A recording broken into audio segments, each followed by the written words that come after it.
Il est 7h12 sur Europe 1. Dimitri Pavlenko, vous recevez ce matin Philippe Gomez, fondateur du parti non-indépendantiste Calédonie Ensemble. Oui, ancien président du gouvernement de la province sud, ancien député de Nouvelle-Calédonie. Bonjour Philippe Gomez. Bonjour. Bienvenue sur Europe 1 en direct avec nous depuis Nouméa où était arrivé Emmanuel Macron.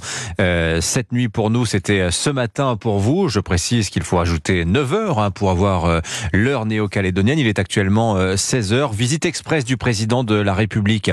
Alors on va regarder en détail ce qu'a annoncé le chef de l'État qui vient de passer 4 heures dans les murs du Haut Commissariat en présence de plusieurs personnalités néo-calédoniennes. Mais je voudrais vous demander d'abord comment se passe la journée. Comment s'est passée la nuit précédente? Est-ce qu'on est sur le tempo des violences que l'on connaît depuis 10 jours, Philippe Gomez? On va reconnaître qu'il y a un certain apaisement, c'est-à-dire que les destructions, près de 250 entreprises et magasins qui ont été brûlés, pillés, incendiés, au total de près de 300 interpellations, une centaine de forces de l'ordre qui ont été blessées. Enfin, c'est un chaos total. Et aujourd'hui encore, je vais donner Philippe Gomez un certain nombre de quartiers. Pardon. Non, je voulais juste donner ce chiffre livré par le Figaro ce matin avec des dégâts estimés, tenez-vous bien, entre 2,5 milliards et 4,5 milliards d'euros de dégâts. Enfin, des chiffres sont vertigineux. Ah, c'est colossal, et je vais dire c'est pas terminé parce que il y a encore des écoles qui ont brûlé récemment, des incendies qui se sont déclarés. On est dans une situation qui reste toujours une situation de quasi-guerre civile, avec des quartiers tenus par des barrages indépendantistes, des quartiers où les habitants ont installé leur propre système d'autodéfense, avec eux aussi des barrages pour éviter que le cas échéant des émeutiers puissent venir piller ou incendier les maisons ou les magasins. Donc on ne circule pas librement dans la ville, et la portion de route qui mène à l'aéroport, qui fait 60 km, il y a près de 80 barrages dessus. Alors, un certain nombre ont été démontés, bien sûr, par les forces de l'ordre, mais ils sont remontés par derrière. Donc il y a encore des barrages. Dans une situation, on est dans un cas de chaos, quoi. Oui. Le ministre de l'Intérieur, Gérald Darmanin, qui est venu à Nouméa avec le président de la République, parle, lui, de poche de non-droit. Poche de non-droit, ça en dit long, quand même. Il y a une discontinuité de la République sur le sol néo-calédonien en ce moment. Ah oui, c'est certain. Des poches de non-droit, c'est des très grosses poches de non-droit, puisque dans les quartiers sud, qui sont les quartiers privilégiés de l'agglomération, l'ensemble des quartiers ne sont accessibles qu'après avoir passé des barrages qui sont tenus par les habitants des quartiers. Et dans les quartiers nord, qui sont les quartiers indépendantistes et canaques, c'est exactement la même chose. Donc oui, il y a de très très grosses poches de non-droit. On peut dire ça comme ça. En réalité, il n'y a aucune liberté publique aujourd'hui, notamment la liberté de circulation, qui n'est assurée dans l'agglomération et même à l'intérieur jusqu'à l'aéroport de Tontoutin. Alors comment réagissent les néo-calédoniens ce matin, Philippe Gomez, à ce qui est l'une des premières annonces du chef de l'État? Il a dit il y a 3000 membres des forces de sécurité actuellement déployés en Nouvelle-Calédonie. Eh bien, tout ce monde-là restera aussi longtemps que nécessaire, même si c'est pendant la période olympique. On est prêt à dégarnir le front olympique pour assurer l'ordre en Nouvelle-Calédonie. Ça va dans le bon sens, vous pensez ?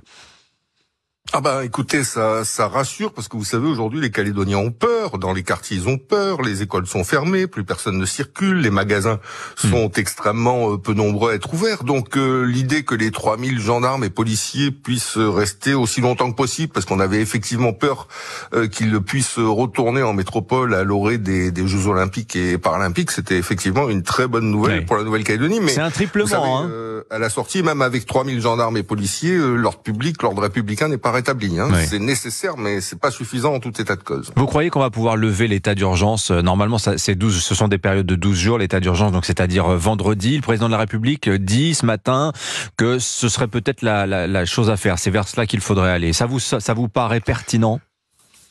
Réaliste. C'est pertinent à partir du moment où l'ordre républicain est rétabli. Est-ce que d'ici dans les prochains jours il sera rétabli? Est-ce que les annonces, par exemple, que le président de la République pourrait faire, notamment le report de la réforme constitutionnelle qui a été envisagée, serait susceptible de contribuer à l'apaisement, à la levée des barrages, au retour de la paix et de la sécurité? Il faut le faire. Tout ça qui sera en jeu. Qu'est-ce que vous en pensez? Parce qu'il y a un vrai débat actuellement dans les élites politiques néo-calédoniennes. Nicolas Metzdorf, par exemple, député de Nouvelle-Calédonie, lui dit non, reporter la réforme, dont je rappelle, c'est le détonateur de cette crise, cette réforme du corps électoral local, la reporter, ce serait donner raison aux casseurs. Vous en pensez quoi, vous, Philippe Gomez? Je pense que c'est pas très malin de dire ça, même si on peut, avec un coup de menton et un ton martial, donner du poids à ses propos. Cette réforme, elle est morte née. Cette réforme de Marine Le Pen à la France Insoumise, en passant par le président du Sénat et la présidente de l'Assemblée nationale, en revenant par les Républicains du Sénat, personne ne la votera. Donc dire on ne réunit pas le Congrès à Versailles, c'est simplement prendre acte qu'il n'y a pas aujourd'hui une majorité des 3/5 pour intégrer cette réforme dans la Constitution de la République française. Et ça permet dans un même temps d'éviter que la guerre civile qui s'est engagée ne se poursuive. La guerre, on l'a connue en Nouvelle-Calédonie de 84 à 88. Elle s'est soldée par 90 morts, des atteintes majeures aux libertés publiques. Et il a fallu OUVEA, ce drame, pour qu'enfin, avec Michel Rocard, Jacques Lafleur et Jean-Marie Tjibaou, on retrouve le chemin de la paix, du destin commun et du vivre ensemble. Donc, conclusion, arrêter une réforme qui ne sera pas adoptée par le Congrès, c'est simplement prendre acte d'un fait politique et nullement reculer devant des émeutiers. Mais pour résumer, on finira là-dessus, Philippe Gomes, quand le président dit c'est sans retour en arrière institutionnel, donc il ne semble pas vouloir reculer, ça sous-entend que les 3000 forces de l'ordre qui sont actuellement dans l'île et qui doivent rester le temps nécessaire pourraient rester très longtemps. Écoutez, je vais vous dire, j'ai vécu les événements en Nouvelle-Calédonie, j'ai été élu à partir de 88 et engagé en politique à partir de 84 et le boycott actif des élections par les indépendantistes. On avait à l'époque 5000 gendarmes et policiers. Jamais l'ordre public n'a été rétabli à l'échelle du pays et ça a été une guerre civile larvée pendant 5 années jusqu'à l'ACME d'OUVEA. Donc non, on va pas réengager ce chemin qui a été un chemin de tristesse, de drame et d'infinies blessures et d'infinies souffrances pour notre pays. Donc non, il faut raison garder. On a fait un faux pas, c'est peut-être le résultat d'une faillite collective, on va dire ça comme ça, indépendantistes, non indépendantistes et État en sont co-responsables. Maintenant, reprenons raison, mettons-nous autour d'une table, dialoguons et construisons le consensus dont nous avons besoin, comme nous l'avons fait à l'occasion des accords de Matignon, comme nous l'avons fait à l'occasion de l'accord de Nouméa. C'est le seul chemin possible pour la paix dans notre pays. Merci Philippe Gomes, ancien député de Nouvelle-Calédonie, en direct avec nous depuis Nouméa ce matin sur Europe 1. Bonne journée à vous.